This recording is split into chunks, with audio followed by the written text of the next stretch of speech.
Donc, la conférence va se dérouler de la manière suivante. Nous aurons tout d'abord une introduction par Monsieur Marcel Rogemont, président de la Fédération des OPH, suivi par les témoignages de Madame Cécile Bellard-Duplanty, directrice générale d'Archipel Habitat OPH de Rennes Métropole, de Monsieur Vincent Perronneau, directeur général de l'OPAC de l'Oise, et de Monsieur Grégoire Simon, directeur général de Tour Habitat. Plusieurs propositions seront ensuite abordées par M. Rogemont, suivies de l'intervention de M. Michel Ménard, que nous venons de voir, président du Conseil départemental de Loire-Atlantique et président du groupe logement de l'Assemblée des départements de France, ainsi que l'intervention de Mme Florence Maillard-Méhinery, députée et présidente de la Commission du développement durable et de l'aménagement du territoire de l'Assemblée nationale. Ensuite, M. Rogemont clôturera cette conférence et nous passerons par la suite à la session de questions-réponses. Donc, je vous demanderai gentiment de conserver vos questions pour la fin de la conférence, de garder également vos micros fermés pour que nous entendions bien chaque intervenant. Et je vous informe également que cette conférence est enregistrée. Voilà, je vous remercie et M. Rogemont, je vous passe la parole. Je prends le micro. Non. Voilà. Mille excuses, c'est des techniques. Il y a un peu d'écho, non? Non. Je voudrais, dans un premier temps, vous rappeler que nous avons, au niveau des offices, fait un déplacement récent dans l'Est de la France. Et le résultat de ce déplacement a été édifiant sur le résultat des augmentations du prix du gaz. Et je dois dire que, avec tout ce qui a déjà été dit sur cette question-là, nous tenions à marquer la réalité faite par les différents types d'organismes qui sont confrontés à cette augmentation du gaz. Ça vaut pour le chauffage urbain, ça vaut bien sûr pour le chauffage collectif au gaz. Je rappelle une chose, puisque Isabelle Lefebvre le rappelait récemment dans un article, je rappelle que les organismes d'HLM, depuis quelques années, et particulièrement depuis le début des années 2000, on leur a suggéré de passer de l'électricité au gaz. Aujourd'hui, j'ai l'impression qu'il faudrait faire l'inverse. Donc, la première problématique que je mets sur le devant de la scène, c'est la difficulté qu'il y a à refaire des travaux sur des travaux qui n'ont parfois 1, 2, 3 ans. Et donc, ça, c'est un premier élément structurel par rapport à la question que nous abordons. La deuxième chose, c'est que l'impact sur les locataires est très fort et que cela conduit à poser un certain nombre de questions. D'abord, l'équité entre, par exemple, des locataires qui ont des contrats individuels au gaz et ceux qui sont dans l'obligation de passer par des contrats collectifs. Il est évident que cette question-là est intenable dans un organisme qui peut avoir à la fois des personnes, des ménages qui sont individuels au gaz et d'autres qui vont être dans des dispositifs collectifs. Et ça, c'est une vraie question qui nous est posée et qui fait que l'acuité de la question est d'autant plus forte. Maintenant, chacun est conscient des répercussions. Je ne reviens pas sur ces dernières. Et je pense que le mieux, c'est de partir des exemples très précis qui vous sont proposés ici. Et donc, je vais demander à Cécile de présenter à la fois son organisme et la problématique de son organisme et la façon dont elle pose la question pour son organisme. Et puis, nous passerons à Vincent et puis après à Tour Habitat. Donc, Cécile, je te laisse la parole. Merci Marcel, bonjour à tous. Alors, la situation d'Archipel Habitat. Archipel Habitat, c'est l'Office public de l'habitat de Rennes Métropole. Nous avons 17 000 logements qui sont principalement situés sur la métropole. une situation un peu particulière au regard de la problématique d'aujourd'hui, c'est que 60% de notre patrimoine est en chauffage collectif et dont 50% raccordés au réseau de chaleur urbain. Donc, cette problématique de la différenciation, je dirais, entre les locataires qui peuvent avoir accès aux mesures liées au bouclier tarifaire et ceux qui ne peuvent pas y avoir accès est évidemment décuplée. À titre de témoignage, je voulais aussi vous indiquer que notre patrimoine, donc, qui est plutôt performant en matière de mode de chauffage, en tout cas, ça avait été considéré comme tel avec 50% du patrimoine de logements familiaux raccordés au réseau de chaleur, est un patrimoine aussi qui est très bien classé du point de vue des DPE, puisque nous avons moins de 5% de notre patrimoine classé E, F et G, d'ailleurs 0 classé G, donc moins de 5% du patrimoine classé E et F.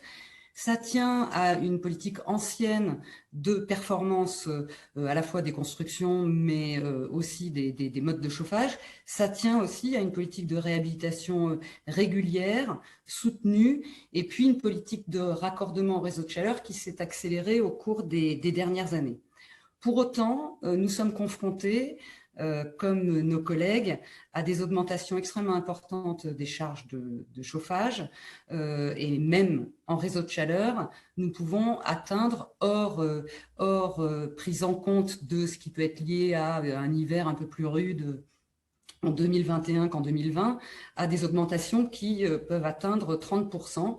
Et pour vous donner une idée de ce que ça représente pour les locataires d'Archipel Habitat, sur un type 4, ça veut dire aux alentours de 160 € d'augmentation par an. La problématique est accentuée pour nous par une occupation qui est très sociale, parce que je voyais les statistiques nationales, mais Archipel Habitat, c'est une politique d'accueil très sociale.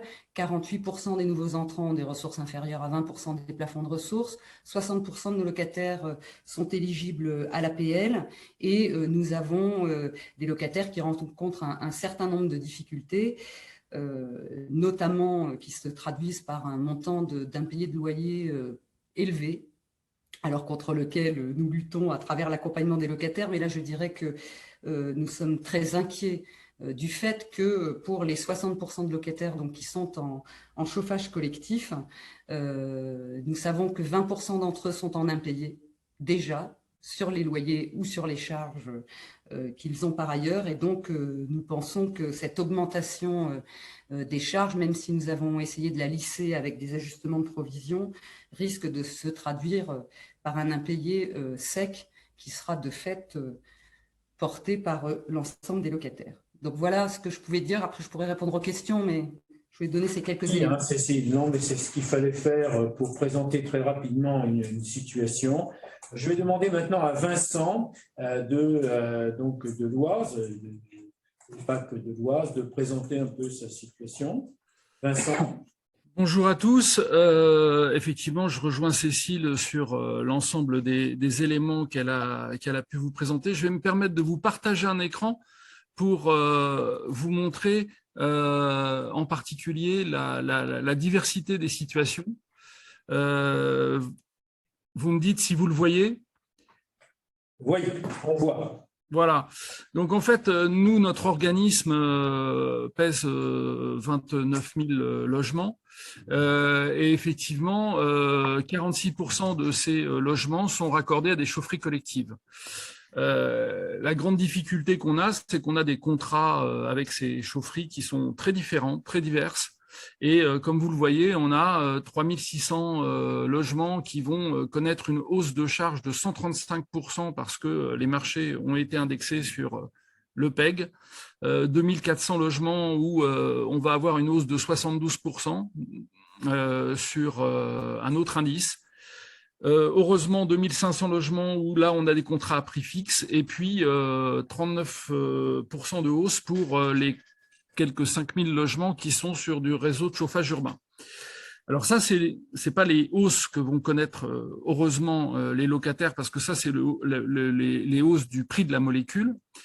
Mais ça va effectivement générer théoriquement des hausses de provisions de charges de l'ordre de 40% chez nous, mais avec une grande diversité. C'est là-dessus que je voulais attirer votre attention, entre évidemment des immeubles qui ont des contrats différents, entre des immeubles qui sont parfois rénovés tout récemment et qui n'auront pratiquement pas de hausse de charge entre 2020 et 2021, et puis des immeubles dont la réhabilitation est prévue dans les années qui viennent et qui, eux, subissent de plein fouet la hausse. Et donc, on a vraiment une très forte diversité.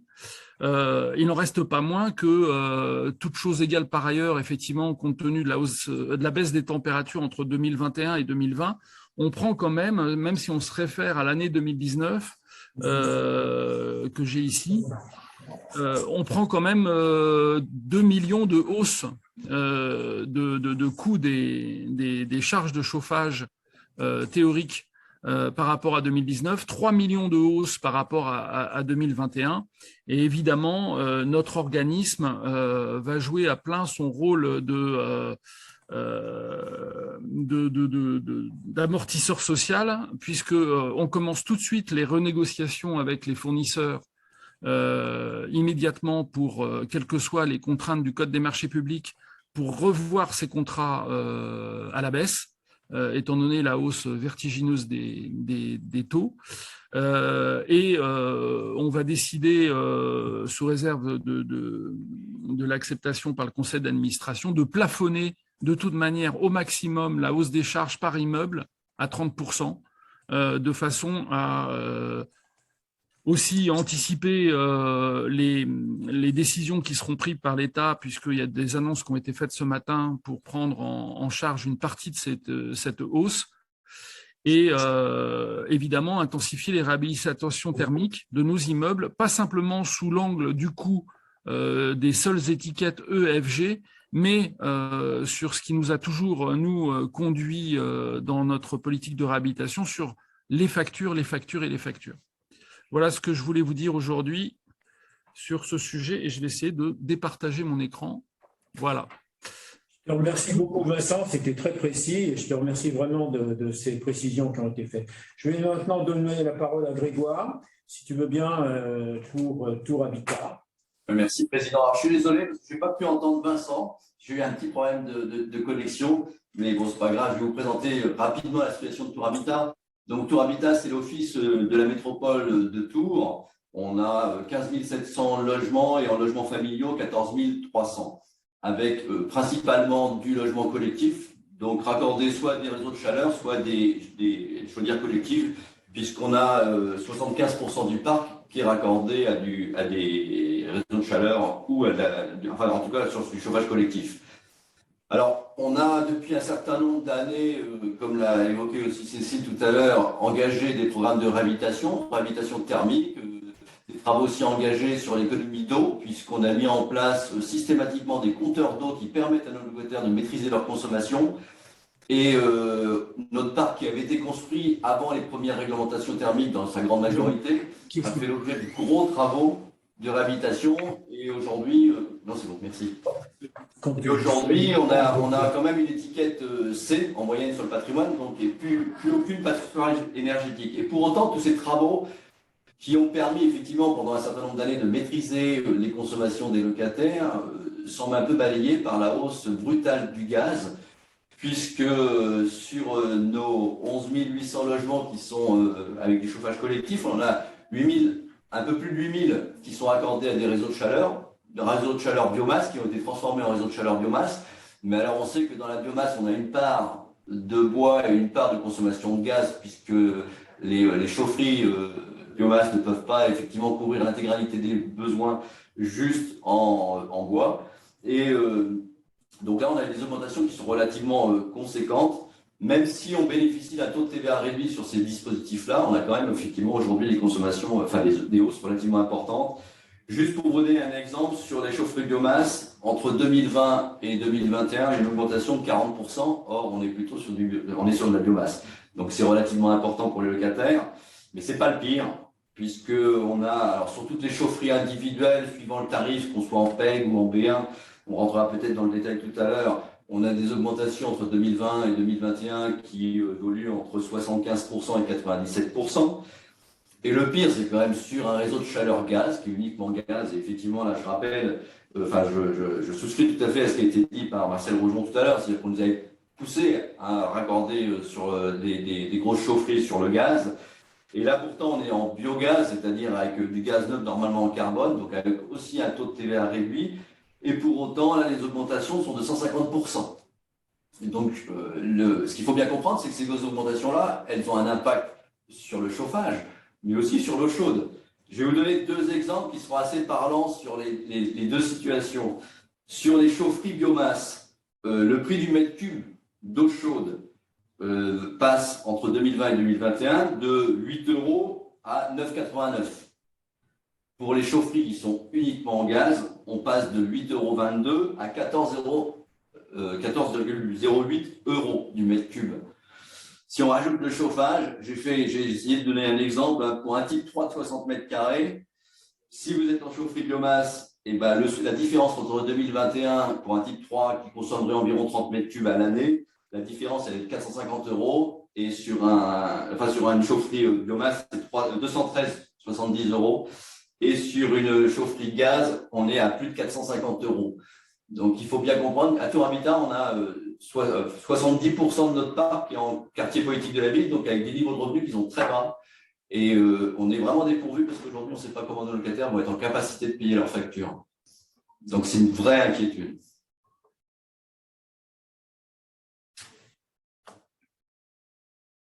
États des lieux très précis sur lesquels les journalistes sont bien sûr habilités à poser des questions.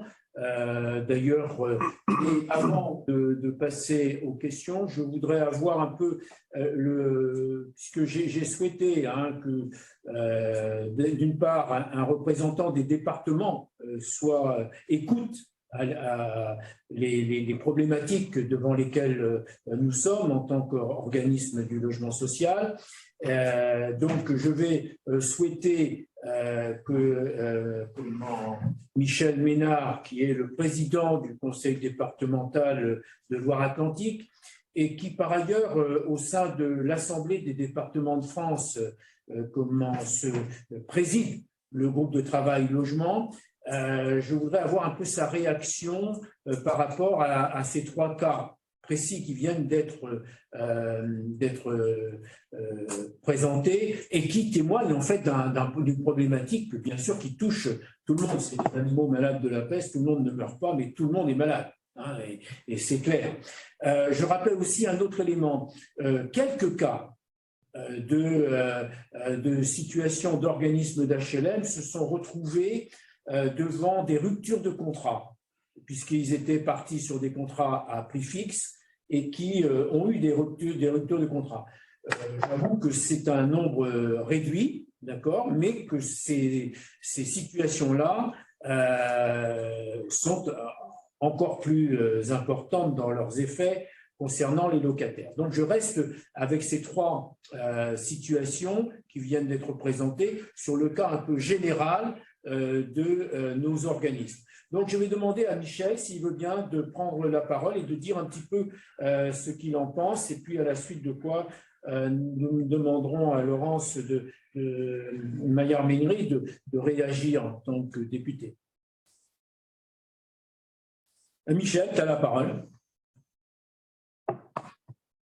Tu n'es pas obligé de la prendre tout de suite, mais quand même. Voilà, non, je pense que mon micro n'était pas actif. Merci Marcel pour me donner l'occasion d'intervenir, dire que les départements sont en soutien permanent aux bailleurs sociaux, déjà souvent en accordant des garanties d'emprunt et en venant pour les offices départementaux soutenir leurs bailleurs départementaux.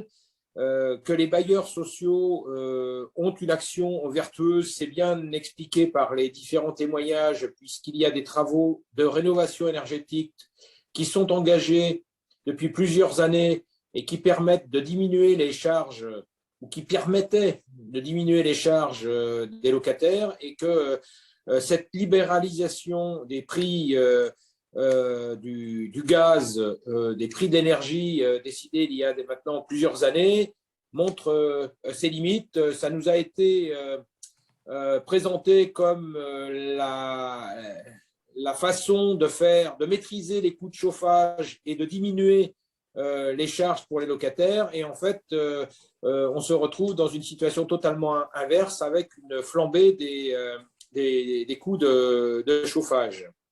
Dire aussi que Marcel Rogemont l'a rappelé, que cette incitation à privilégier le gaz se retourne finalement contre les bailleurs maintenant. Alors moi, j'ai le témoignage en Loire-Atlantique du bailleur départemental qui rejoint ce qui est dit, puisque le prix du gaz a commencé à augmenter en 2021. En moyenne, sur l'Office départemental Habitat 44, c'était plus 100 € par logement en 2021 par rapport à 2020, et c'est plus 200 € en 2022 par rapport à 2021. Ça veut dire qu'en 2 ans, entre 2020 et 2022, c'est plus 300 € de charges de chauffage en moyenne pour les locataires, avec évidemment, comme ça a été dit, des diversités de situations. Et là, on voit bien qu'il y a nécessité de réagir, que l'État intervienne également pour ces locataires, parce que le prix a été limité, le prix du gaz a été limité pour les individuels, mais pour les locataires HLM, qui sont les personnes qui ont des loyers, enfin des revenus extrêmement faibles, ils vont se prendre cette augmentation de plein fouet. Alors les bailleurs peuvent trouver des modalités, comme ça a été expliqué, en plafonnant l'augmentation, en étalant, mais une mesure de justice sociale serait quand même qu'il y ait aussi un effort significatif de l'État en direction de ces locataires, qui sont quand même les locataires qui ont le moins de revenus. Et pourtant, les logements sont mieux isolés que la moyenne des logements en France. On sait que les logements sociaux ont bénéficié de travaux importants, même si ça peut être différent d'un patrimoine à l'autre, mais globalement, il y a eu un effort extrêmement important. Et donc, moi, je souhaite que l'État élargisse son soutien également aux bailleurs sociaux et donc aux locataires HLM, qui sont des gens qui ont des revenus. Excuse-moi Michel, mais d'insister un petit peu sur le fait que les départements sont en charge du Fonds de solidarité logement. Est-ce que cette question-là a été posée ou pourrait être posée au niveau de l'Assemblée des départements de France pour qu'il y ait une réflexion pour laquelle d'ailleurs nous serions tout à fait disponibles, hein. Il y a un risque fort que de nombreux locataires ne puissent pas assumer l'augmentation des charges et que ça se répercute sur une sollicitation du Fonds Solidarité Logement, du FSL, qui est alimenté en grande partie par les départements, par les métropoles aussi sur les secteurs métropolitains. Et donc là, ça suppose, c'est une des pistes qu'on peut donner aussi à l'État, c'est que l'État abonde les FSL pour venir soutenir ces locataires. Ok, je te remercie beaucoup de ton intervention. Je vais donner la parole, si elle veut bien, à Laurence Mayer-Menry, qui est donc députée et présidente d'une commission de l'Assemblée nationale. Mais pour un petit peu avoir le regard qu'elle porte sur cette réalité qui vient de lui être présentée et de voir un petit peu comment elle réagit à cela. Est-ce que Laurence, tu peux intervenir maintenant? Oui, merci. Merci beaucoup, Marcel. Pardon, j'avais un petit peu de retard parce que mon audition a pris un peu de retard. Écoute, Laurence, on t'entend bien? Oui, on t'entend très bien. Donc, il a été présenté 3 situations d'organismes. Un organisme que tu connais par ailleurs, puisque c'est Archipel, d'accord? Et puis l'Office de l'Oise et l'Office de Tours Habitat qui ont présenté des situations, en plus de ce que vient de dire Michel Ménard, des situations qui voient des augmentations très sensibles du prix du gaz, mais je sais que tu es très informé déjà de cette situation. Peut-être l'impression qu'il y a un peu un trou dans la raquette, quoi, hein, et Oui. Comment tu vois la question? Parce que je sais que vous êtes Merci, arrivé en fin merci de Marcel. Alors, bon, d'abord, saluer tous les présentes, en particulier Cécile Vellard-Duplantis, que je vois dans la petite vidéo. Bon, merci de ton invitation, Marcel, parce que, bon, d'une part, dans la commission que j'ai l'honneur de présider, le logement n'est pas dans le champ précisément. En revanche, on est très investi dans cette commission sur la rénovation énergétique des logements, qui est une des réponses importantes de fond à plus long terme, moyen et long terme, en tout cas aux problèmes conjoncturels, que j'espère conjoncturels, sur les prix de l'énergie. Ce problème-là a été révélé non seulement par vous, mais aussi une question d'un sénateur à la ministre.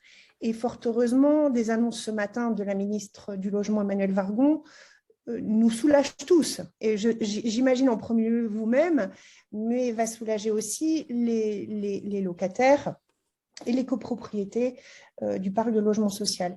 Donc, il y avait effectivement un trou dans la raquette, clairement, ça a été bien précisé. La note que vous avez faite est aussi extrêmement claire.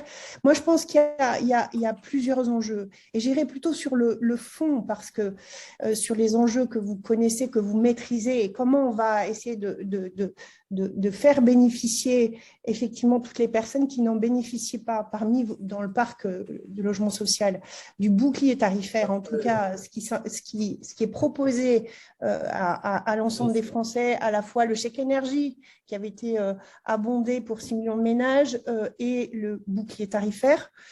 Et le gel en fait, des tarifs réglementés de l'électricité et du gaz, je crois qu'il faut considérer que la hausse de l'énergie, elle n'est pas provisoire et conjoncturelle. Elle va être longue et elle va être douloureuse. C'est la raison pour laquelle s'engagent des politiques publiques d'accompagnement à la rénovation énergétique des logements dans le parc privé et dans le parc social aussi, avec les 500 millions qui ne seront peut-être pas suffisants à terme, mais en tout cas pour la rénovation énergétique des bâtiments et du parc social, c'est sûr.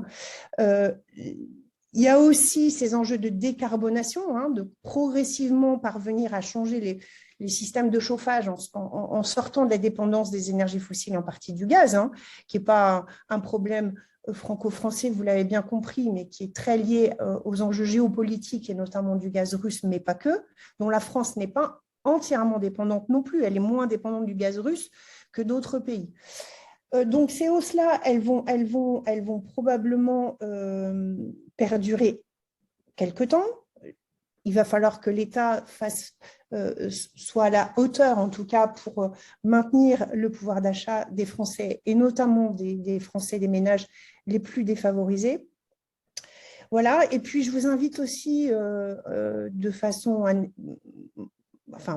à regarder aussi les conclusions de mission flash que nous avons menées sur l'individualisation des frais de chauffage, qui est dans la loi, qui n'est pas facile à mettre en place, mais qui participe à deux choses. D'une part, on l'a vu dans cette mission qui a été menée et dont les conclusions ont été rendues il y a quelques semaines, notamment à une meilleure régulation de la consommation énergétique et globalement aussi à une baisse relative de la facture énergétique des ménages, notamment dans le parc social. Voilà, je sais que ce n'est pas un dispositif à déployer de façon facile, mais que les amortisseurs que vous proposez dans un chauffage collectif ou une facture ou les prises en compte des charges locatives, voilà, c'est à regarder de près quand même, moyennant des investissements effectivement importants qui peuvent avoir lieu. Voilà ce que je pouvais vous dire dans l'immédiat. Ce n'est pas forcément les réponses attendues, mais en tout cas, le gouvernement qui était là pour y répondre ce matin va déployer un dispositif et je pense que c'est parfaitement à l'écoute de vos attentes. Et cette co-construction des solutions, je pense qu'elle va avoir lieu dans les prochains jours. Moi, je m'en félicite en tout cas. Je te remercie beaucoup, Laurence. Il est évident, d'ailleurs, puisque tu parles d'une enquête flash sur l'individualisation des charges de chauffage, j'attire l'attention sur cette question-là, parce que la pente naturelle pour des ménages qui n'ont pas d'argent, ou très peu d'argent, c'est de ne pas chauffer. Et si on commence par ne pas chauffer tel ou tel logement HLM, ça se répercute sur les autres. C'est beaucoup plus compliqué qu'il n'y paraît, au moins dans le logement social, parce qu'on peut se retrouver devant des problèmes d'humidité, enfin, tous les problèmes que l'on peut rencontrer pour des ménages qui ont des revenus très modestes. J'ai entendu, et comme Laurence vient de le dire, les propos de Madame Wargon, ministre du Logement, qui souhaite prendre des mesures concernant la problématique du logement HLM, et je tiens bien naturellement à l'en remercier. Parce que nous souhaitons, nous, quant à nous, qu'il y ait une aide énergie-gaz exceptionnelle au bénéfice des locataires, adaptée selon les zones climatiques, parce que tout n'est pas de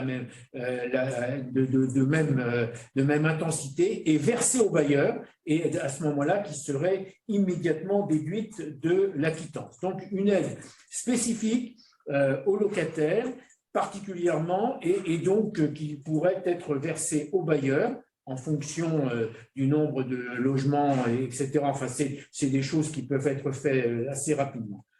Deuxième élément qui pourrait être tout aussi bien utilisé, c'est dans le cadre des APL, la revalorisation du forfait charge, qui ne l'a pas été depuis des lustres. Après tout, ça pourrait être aussi un élément.